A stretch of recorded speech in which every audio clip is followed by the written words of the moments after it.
안철수, 김종훈 이번에 미래창조과학부 장관 지명자 김종훈 후보.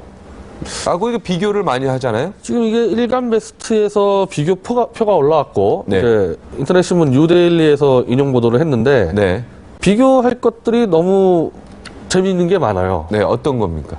첫 번째는 가장 대표적인 게 이제 창업해서 벤처 창업 성공했다는데, 그 창업 성공 규모가 너무 큰 차이가 나죠. 네. 그러니까 김종훈 내정자는 결국에는 10억 불의 회사를 매각했으니까, 10억 불. 예, 한국 돈으로 따지면 1,000억. 예, 한 1조 정도. 1조. 1조 정도인데 크네요. 예. 그 정도로 매각해가지고 성공을 했는데 안철수 후보의 안랩 연구소 같은 경우는 사실은 이 대선 테마주로 묶여가지고 네. 시가 1조까지 간 적이 있었습니다. 네. 주당 18만 원 해가지고. 예. 그리고 그게 원래는 한 1만 원에서 2만 원대였거든요, 주가. 네. 근데 이게 18만 원까지 떴다가 이게 지금 다시는 지금 한 3만 원, 4만 원대로 내려와 있는데 네. 실제로는 기업 규모에서는 한 10분의 1 정도밖에 안 되는 거죠, 안랩 네. 연구소가. 네. 그리고 어쨌든 김종훈 내정자의 회사는 유리 시스템이죠. 그거는 이제 미국의 글로벌 기업은 미국은 전체가 다 글로벌 기업이니까 이제 세계 경제가 미국으로 돼 있으니까 거기에 매각이 됐는데 안철수 후보의 안랩이라는 회사는 수출이 아예 안 되는 회사입니다. 세계 바이러스 회사에서 랭킹이 한 50위 바깥에 있기 때문에 네. 그리고 바이러스 블레틴 테스트에서 거의 다 떨어지고 네. 그러니까 국내용 회사인데 이 백신이라는 개념은 사실상 정부나 대기업에 납품하는 회사거든요. 그래서 실제로 소비자한테 선택받는 게 아니고 기업과 정부, 즉 권력과의 관계에서 회사를 운영한단 말입니다. 정상적인 일부러 시장 원리로 돌아가는 기업이 아니거든요. 이게 상당한 좀 큰 차이가 있는 거죠. 근데 그 점에 대해서는 안철수 후보에 대한 기업가로서의 평가가 굉장히 부풀려졌다고 좀 보고 있는 그리고 거고요. 김종훈 장관 내정자는 되게 가난했다면서요. 안철수 후보는 원래도 그래도 유복한 가정. 유복한 가정. 김종훈 내정자 가난했다 그러는데 사실은 그 본인 얘기니까 와서 봐야죠. 진짜 가난했는지 안 가난했는지. 왜냐면 이게 그래도 좀 사람 말 좀 믿읍시다. 이 부분은 그걸 제가 확인합니까? 이 정치인들이요. 네. 집안 가난했다는 얘기는 상당히 많이 부풀려서 하는 경우가 많아가지고요. 제 집 가난했다는 얘기는 좀 확인 좀 해봐야 돼요. 아니 옛날엔 다 가난했어요. 근데. 아니, 옛날이라기 이분 60년생인데. 네, 60년생이면 안철수 후보 62년생이고. 네. 네. 그 당시 다 가난했죠. 네. 웬만하면. 그러니까 그 정도 얘기하는 건지 정말로 밥 한 그릇 먹을 수 없을 정도로 가난한 건지. 근데 대충 가난하다 그래버리면은 네. 구분이 안 되니까. 근데 안철수 후보가 부유한 층에서 성장한 건 맞는 얘기고. 네. 요즘엔 가난한 사람도 계란 후라이 먹지 않습니까? 그렇죠. 옛날 60년대에는 후라이 마음대로 못 먹었죠. 예, 그래서 일반적인 평균 수준을 가난하다 얘기할 수도 있는 거죠. 네. 그래서 그거는 모르겠어요. 그러니까 미국에 이민을 가지 않았습니까? 미국 이민이 대부분 이제 부유층이 갔는데 굉장히 특별한 케이스예요. 좀 가난한데 미국 이민 간 거는. 왜 하와이에 가신 분들은 가난한 분들이 많이 갔죠? 물론 이분이 이제 미국의 굉장히 큰 도시는 아니더라고요. 이제 흑인 밀집지역이 좀 서민층 도시에 갔었으니까 그렇게 보는데 어쨌든 그렇게 미국의 본토 이민 간 사람 치고는 이렇게 가난하다는 거는 그렇게 흔한 케이스는 아니에요. 네. 민주당이 지금 문재인 전 대선 후보가 드디어 이제 국회에 나타났습니다. 예, 집권 생각을 다 정리했는데요. 근데 여기서 한 가지만 더 안철수 네. 후보하고 이 김종훈 내정자하고 가장 큰 차이가 가장 큰 차이가 뭡니까? 회사 주식을 나눠준 거하고 기부입니다. 그러니까 사회적 기여 활동에서 너무 큰 차이가 나는데. 설명해 주십시오. 예. 김종훈 후보 장관 내정자는 이미 한 그 정도 기업 가치 한 10억 불에 매각이 될 것 같으니까 이제 미국 같은 경우는 기업을 매각할 때 여러 이제 M&A 회사가 개입해가지고 1년 이제 협상한 데 매각을 하는데 그 시기부터 계속 지분을 직원들한테 나눠줘가지고 네.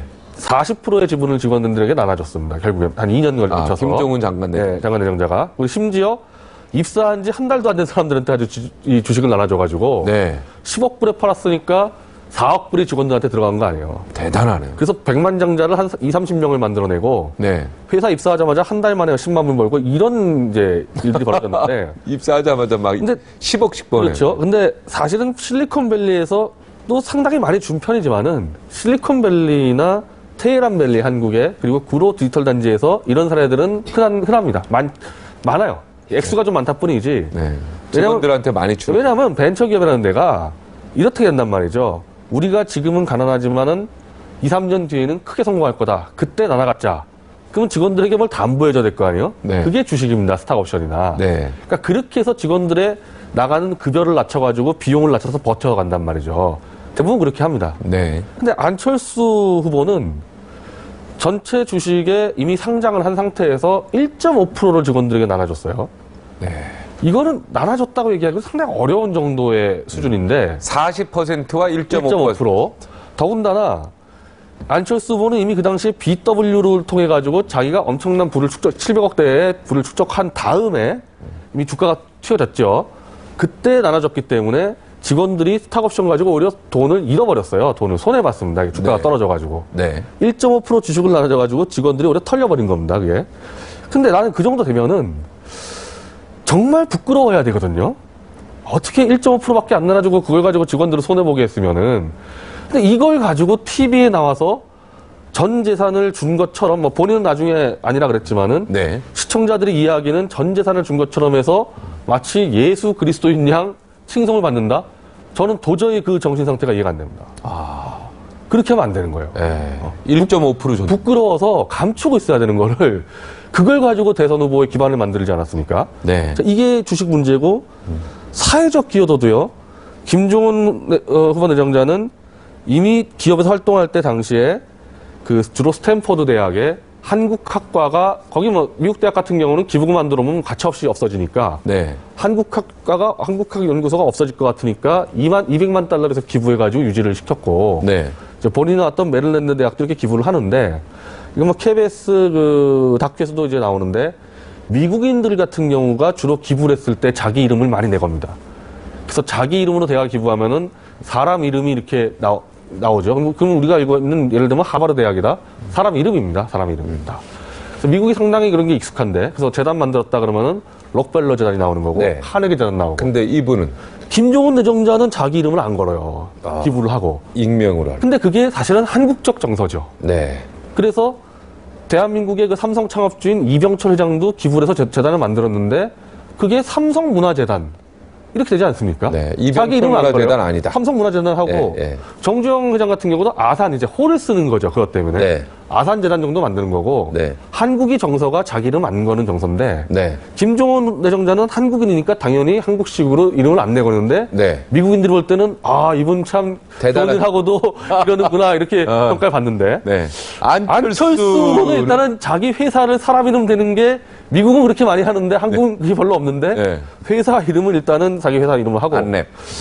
재단을 만드는데 재단을 이미 정계 진출을 선언한 상태에서 뭐 재단을 만들면서 그것도 자기 주식을 거의 부풀려가지고 이제 대선 테마주 묶이니까 네. 그리고 안철수 재단이라는 자기 이름을 내건 재단을 만들었죠.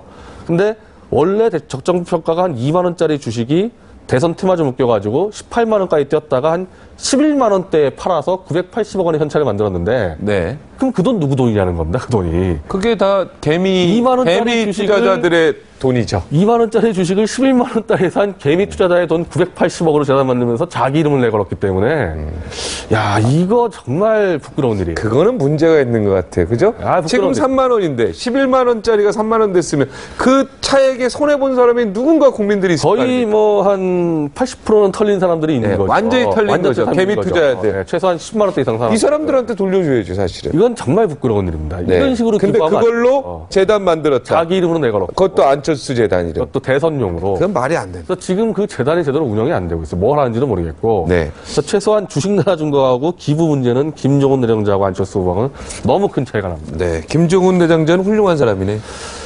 상식적인 사람이에요. 네. 아, 이게 상식적인, 훌륭한 건 그냥 아니고. 상식적인 한국적 네. 상식으로 맞는 거고 미국적 네. 상식이 맞는 겁니다. 네.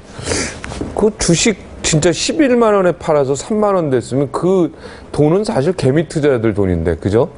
그걸 980억 원 만들어서 자기 이름으로 안철수 재단 만든 건 이건 절대 안 되는 이건 게 좀 아닌 것 왜냐하면 같아요. 회사 가치는 본인이 대주주니까 제일 잘 알고 있습니다. 네. 그러면 18만 원, 11만 원 이거 고평가됐다는 거 충분히 아는데 그거를 시장에 내다 팔았다는 거는 이건 뭐 있을 수도 없는 일이에요. 네. 그 없는 사람 이야기하니까 좀 저도 쑥스럽네요. 자. 뭐 다 지금 없는 사람분들 네. 뭐 있는데